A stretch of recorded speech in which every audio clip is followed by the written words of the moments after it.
ஓட்டரா? ஆமா. ஆமா ஆமாங்க. சார் உங்க ஓட்டோட மதிப்பு என்னன்னு உங்களுக்கு தெரியுமா? கண்டிப்பாக தெரியும்.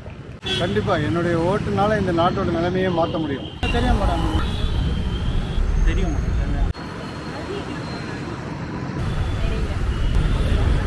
அதாவது வந்து நான் போடுற ஓட்டு வந்து நல்லவங்களுக்கு நான் நினைக்கிறேன். நல்லவங்க இந்த நாட்டுக்கு நல்லது செய்கிறவங்க, இந்த மக்களுக்கு வந்து நல்லதை பண்ணுறவங்களுக்கு போடணும்னு நான் நினைக்கிறேன். மனிதனுடைய ஓட்டு தான் 5 ஆண்டுகளுக்கு அவனுடைய தலைவிதியை நிர்ணயம் பண்ணக்கூடிய விஷயம். அதனால் என்னை பொறுத்த வரைக்கும் கட்டாயம் எல்லாருமே வாக்களிக்கணுங்கிறது நம்முடைய ஜனநாயக கடமை. ஒவ்வொருத்தரும் வாக்களிக்கணும் நிச்சயமாக. எங்களுடைய ஓட்டு மதிப்பு வந்து நிறையா 10 பேர் குடும்பத்தில் இருக்கிறோம். நல்லது செய்கிறவங்களுக்கு நாங்கள் ஓட்டு போடுவோம். இவ்வளோ நாளாக ஓட்டு வந்து செய்கிறேன்னு சொல்லிட்டு செய்யாதவங்களும் இருக்கிறாங்க. எங்களுக்கு நல்லது செய்கிறவங்களுக்கு எங்களுடைய ஓட்டு மதிப்பு நாங்கள் நல்லா கரெக்டாக நாங்கள் போடுவோம். நல்லது செஞ்சால் நல்லதே நடக்கும். நீங்கள் கேட்டு இந்த ஒரு கொஸ்டினால் இதே கொஸ்டின் எல்லாருக்கும் அதுக்கான வேல்யூ புரிஞ்சுதுன்னா அதுக்கு ஒரு பெட்டர் இது இருக்கும், வேல்யூ இருக்கும். வாழ்க்கையில் வந்து மனிதனுக்கு வாழக்கூடிய உரிமையை கொடுக்குறது அந்த ஓட்டு இருக்கும். நம்ம பப்ளிக்காக உயிர் வாழணுன்றதும் நம்ம வாழ சிறப்புவதற்கும் இந்த ஓட்டு இருக்கும். இந்த ஓட்டை நம்ம பயன்படுத்துறதுனா வேற யாராவது பயன்படுத்தி நம்மளை கம்மியாக ஒவ்வொரு ஓட்டும் ஒவ்வொரு வேல்யூ தான். பட் இன்வெஸ்டட் பட் அது அக்கார்டிங் டு த பர்சன்ஸ். தெரியும், கண்டிப்பாக தெரியும். நம்ம போட போகிற யாருக்கு நம்ம எலெக்ட் பண்ண போகிறோமோ அவங்க வந்து நமக்கும் நல்லது பண்ணோம், நாட்டுக்கும் நல்லது பண்ணோம், எல்லாருக்கும் நல்லது பண்ணோம் தான். பட் அவங்களுக்கு வந்து சில பேர் வந்து அவங்களுக்கு நல்லது பண்ணிட்டு போயிடுறாங்க. நாங்கள் இப்போது ஜனங்க இப்போ எல்லாமே வந்து தெரிஞ்சிட்டோம். இப்போ எலெக்ட் பண்ண போகிற ஆள் வந்து நமக்கு நல்லது, நாட்டுக்கு நல்லது பண்ணுற ஆள் தான் நம்ம எலெக்ட் பண்ண போகிறோம். என்னோட ஓட்டோட முக்கியத்துவம்னு இல்லை, ஒவ்வொரு இந்திய பிரஜையோடைய முக்கியத்துவம் நாட்டுக்கு ஓட்டு போடணும். ஓட்டு போட்டால் தான் இந்தியாவில் ஒரு ஜனநாயகம் என்னன்னு தெரிய வரும். நல்ல ஒரு அரசியல் அமைப்போட உள்ள ஒரு அரசை உருவாக்குறதுக்கு ஒவ்வொரு இந்தியனும் is a right for citizen of India. உங்க தொகுதியில் நிற்கிற வேட்பாளர்கள் பற்றி உங்களுக்கு தெரியுமாக்கா? எங்கள் தொகுதியில் வந்து தமிழிசை தங்கை பாண்டியன் நிற்கிறாங்க டிஎம்கே கோசம். அது வந்து நான் அவங்கள பற்றி எதுவும் இது பண்ணலை. வருவாங்க, ஓட்டு கேட்பாங்க, போடுவோம். ஆனால் நாங்கள் ஆதியிலேருந்தே போடுறது டிஎம்கே ஓட்டு தான். ஆதியிலேருந்தே எங்கள் மாமனார்லேருந்தே, எங்கள் அப்பாவிலேருந்து, என் புருஷன்லேருந்து, எங்கள் குடும்பமே நாங்கள் டிஎம்கே தான் போடுவோம். வேட்பாளர் ஆள் தெரியாமல் தெரியும். எனக்கு தெரியாது. Because I am working in Chennai. Place வந்து நேட்டிவ் வந்து வேறு. நம்ம அது அட்ரஸ்லாம் சேஞ்ச் பண்ணலை இப்போ வரைக்கும். அது அங்கே யார் இருக்காங்கங்கிற ஐடியா எனக்கு இல்லை. கண்டிப்பாக தெரியும். பட் நான் வந்து இண்டிகேட் பண்ண நான் விரும்பலை எந்த கட்சின்னா யாருன்னு சொல்லிட்டு. பட் நாட்டுக்கு இது வரைக்கும் நல்லது செஞ்சுட்டு இருக்காங்க. அவங்க வந்து அவங்கள தான் எலெக்ட் பண்ண போகிறோம். வந்து அந்த பர்டிகுலராக நான் இண்டிகேட் பண்ண விரும்பலை வந்து எந்த கட்சி யார் அந்த வேட்பாளர்னு சொல்லிட்டு. டெஃபினட்டாக வந்து நீங்களும் வந்து அந்த இப்போ யாருன்ட்டு உங்களுக்கே தெரியும். வந்து யாருனால இன்றைக்கி வந்து நம்ம போயிட்டுருக்கிறோம், என்ன நம்ம தப்பு செஞ்சோம், இன்றைக்கி நம்ம எதுக்கு நம்ம அனுபவிச்சுட்டு இருக்கோம் அந்த தப்புக்கு. இனிமேல்ட்டு நம்ம அந்த தப்பு பண்ணக்கூடாது. சரியான ஆள், சரியான ஒரு எலெக்ட் பண்ணி நம்மளோட உரிமையை வந்து நம்ம காப்பாற்றுவோம். தெரியும், நிறைய பேர் இருக்காங்க. ஏடிஎம்கேல இருக்காங்க, டிஎம்கேல இருக்காங்க. ஆனால் டிஎம்கேல வந்து பெண்மணி அவர் வந்தாலும் நல்லா பண்ணுவார்னு நினைக்கிறேன். தெரியும், தமிழிசை சவுந்தரராஜன் நிற்கிறாங்க. அவங்க இப்போ எக்ஸ் கவர்னர், பிஜேபியோட மாநில தலைவராக இருந்திருக்காங்க. நாட்டுக்கு நல்லது செய்வாங்கன்ற நம்பிக்கை இருக்காங்க. தெரியுமான சொல்லுது. நிச்சயமாக நம்ம தொகுதியுடைய வேட்பாளர் பற்றி தெரியும். யார் வந்தால் நமக்கு நல்லது செய்வாங்க அப்படிங்கிறதும் தெரியும். அதனால் யார் வரணுங்கிறத முடிவு பண்ணுற அதிகாரமும் நம்ம வாக்காளர்கள் கையில் தான். எங்களுடைய தொகுதியில் உள்ள வேட்பாளர்கள் தெரியும். ஆனால் நல்லது செய்கிறவங்களுக்கு நாங்கள் போடுவோம். நாங்கள் வாக்களிக்கிறதுக்கு நாங்கள் தயாராக இருக்கிறோம். தொகுதியில் 3 சின்னம் நிற்குது. டிஎம்கே,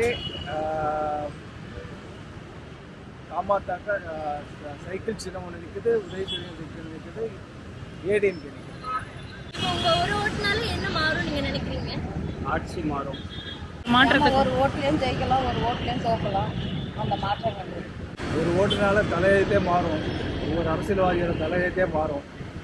எக்ஸாம்பிள் இந்தியன் முதல்வன் படம் எடுத்துக்கலாம். நீங்கள் நிச்சயமாக ஒவ்வொரு ஓட்டும் இம்பார்ட்டன்ட். ஓட் போடுறதால சென்னையில் வந்து ஆக்சுவலாக நிறைய இம்ப்ரூவ்மெண்ட்ஸ் வந்து தேவை.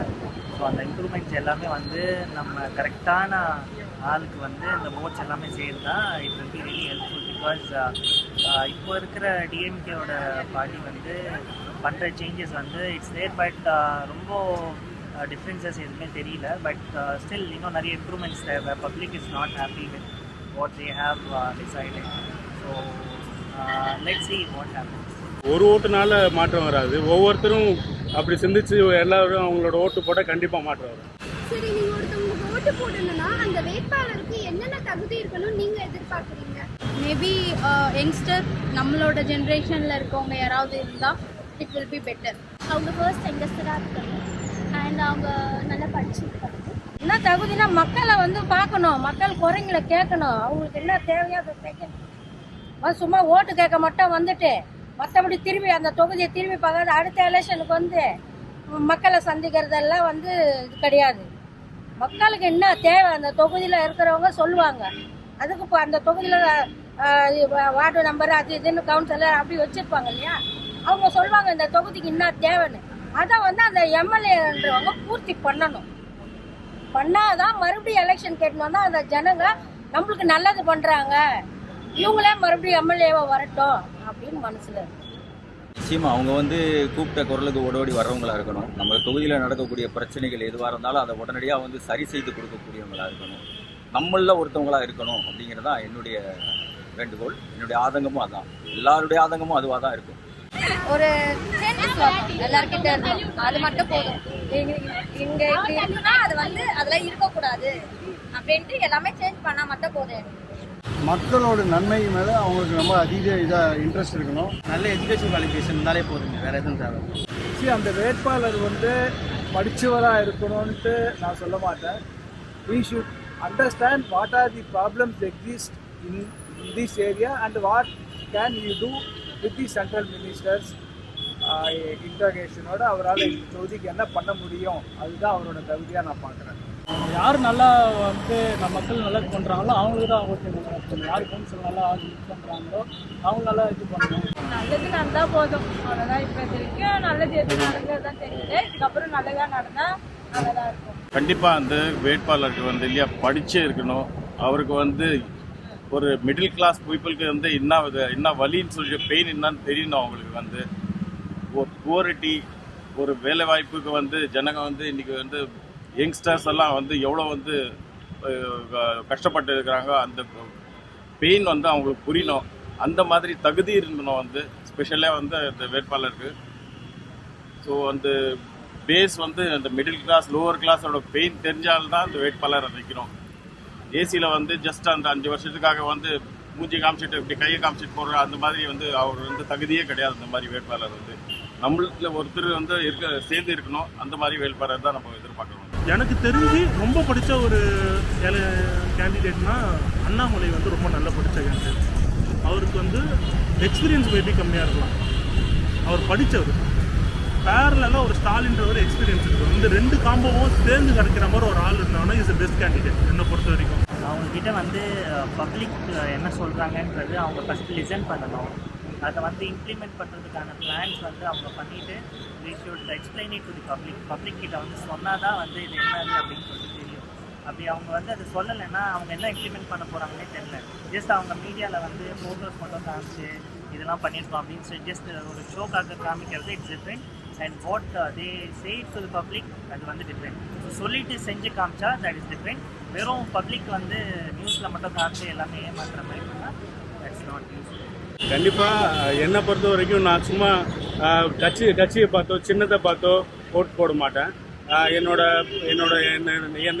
என் தொகுதியில் நிற்கிற வேட்பாளருக்கு என்ன தகுதி இருக்குது, இதுக்கு முன்னாடி அந்த வேட்பாளர் ஏதாவது ஒரு க்ரைமில் இது பண்ணியிருக்காங்களா, அவங்களோட பேக்ரவுண்ட் என்ன, அவங்களோட ஹிஸ்ட்ரி என்ன, இவங்க வந்தாங்கன்னா மக்களுக்கு என்ன செய்வாங்க, என் தொகுதிக்கு என்ன செய்வாங்க, இவங்க எந்த கட்சியை சார்ந்திருக்காங்க, அந்த கட்சியோட ஹிஸ்ட்ரி என்ன, இதெல்லாமே பார்த்து தான் நான் ஓட்டு போடுவேன்.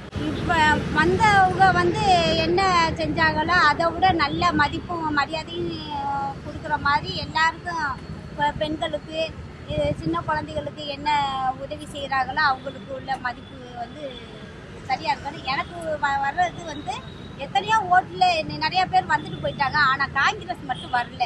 அந்த கை சின்னம் மட்டும் வந்தால் கொஞ்சம் நல்லது நடக்கும்னு நான் நினைக்கிறேன். அவங்களுக்கும் ஒரு வாய்ப்பு கொடுக்கணும்ல, அதனால காங்கிரஸ் வந்தால் நல்லா இருக்கும்னு நான் நினைக்கிறேன். நிறைய தகுதியெலாம் வேணாம், ஒரு தகுதி இருந்தால் போதும். மெயினாக கரப்ஷன் இல்லாமல் இருந்தால்